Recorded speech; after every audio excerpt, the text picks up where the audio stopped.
So ఈరోజు మనం ఎనాలజీకి సంబంధించినటువంటి రిమైనింగ్ క్వశ్చన్స్ని నేర్చుకుంటాం.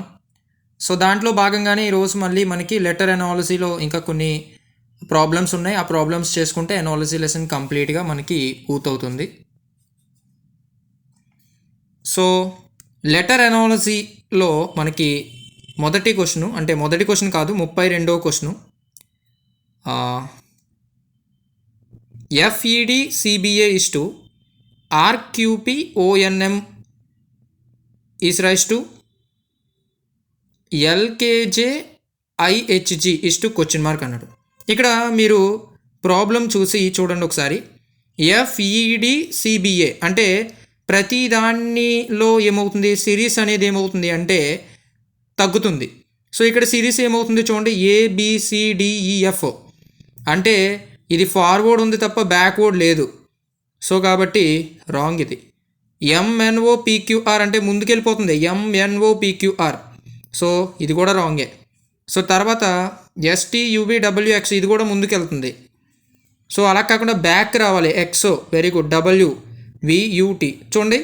24 - 1 23 - 1 22 - 1 21 - 1 20 - 1 19 ఎగ్జాక్ట్గా సరిపోయింది. నెక్స్ట్ 33 అనేది ఇది ఏ సిరీస్ అంటే ఆపోజిట్ లెటర్కి సంబంధించింది.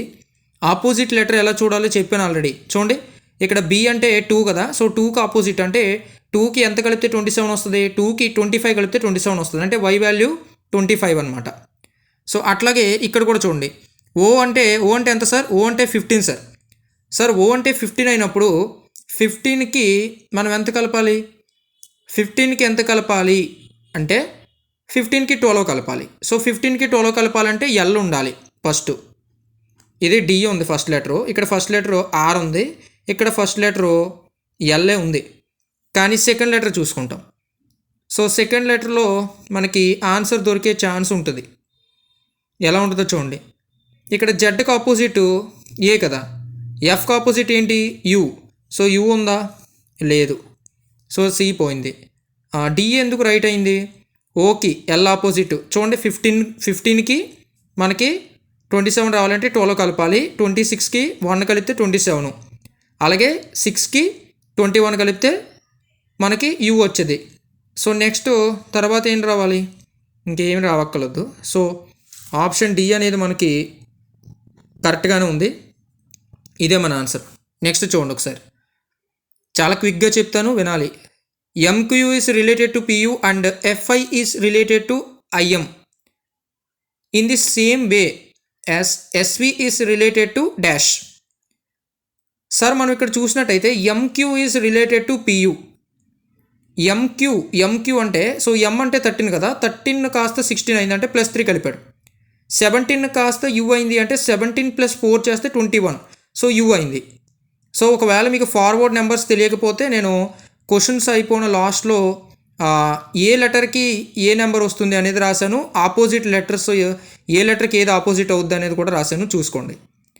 అండ్ FI, సో FI అనేది దేనికి రిలేటెడ్ అంటే IMకి రిలేటెడ్. ఎలా? F అంటే 6కి 3 కలిపితే 9 వచ్చింది, I అంటే 9కి 4 కలిపితే 13 వచ్చింది. ఇదే రిలేషన్ ఇక్కడ అప్లై చేయండి.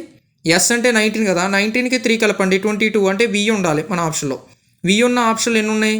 D, A రెండే ఉన్నాయి, అంటే B కాదు, C కాదు, అలాగే E కూడా కాదు. సో అంటే రెండు ఆప్షన్లు. Vకి ఆపోజిట్ ఏంటి? 22 కదా, 5 కలపాలి. సో కానీ ఇక్కడ V అంటే 22కి ఎంత కలపాలి? 4 కలపాలి, అంటే VZ. సో మన ఆప్షన్ ఏంటి అంటే D. So next 35. In English alphabet, BDG is to CFJ in the same way EGJ. So EGJ నుంచి ఏ లెటర్ తీసుకురావచ్చు అని అడుగుతున్నాడు. ఇప్పుడు చూడండి, B తర్వాత లెటర్ C, Dకి 2 కలిపితే F, G అంటే ఎంత? 7 కదా, 3 కలిపితే 10, అంటే +1 +2 +3 కలుపుకోవాలి ఈచ్ లెటర్కి. అంటే E ఉంది ఫర్ ఎగ్జాంపుల్, 1 కలిపితే ఉండాలి F ఉండాలి, F ఉంది 2 కలిపితే ఉండాలి అంటే కనుక మనకి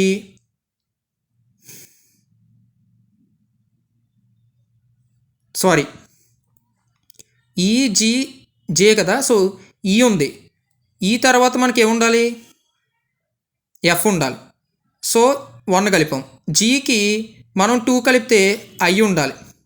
జేకి 3 కలిపితే ఏముండాలి అంటే కనుక ఎం ఉండాలి.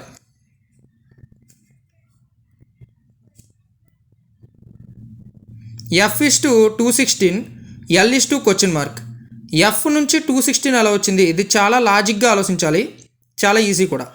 ఎఫ్ ఇస్ టు 216 ఎలా వచ్చింది, L is to question mark.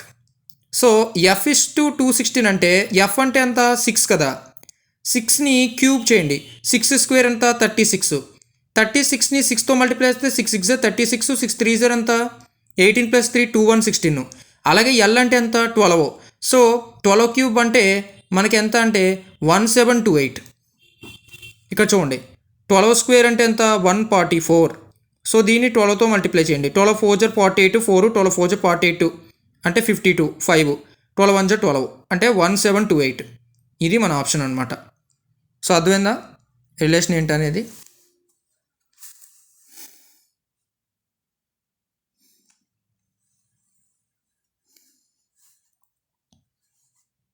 ఇక్కడ కూడా జాగ్రత్తగా గమనించండి. ఎం అంటే ఫార్వర్డ్ నెంబర్ ఎంత అంటే 13. సో ఓ అంటే 15 కదా, 15కి -4 తీసేస్తే ఎంత 11. ఇప్పుడు హెచ్ అంటే ఫార్వర్డ్ నెంబర్ ఎంత 8. సో 8 ఉన్న ఆప్షన్ ఏలో ఉందా, లేదు. సో జే అంటే ఎంత 10. సో 10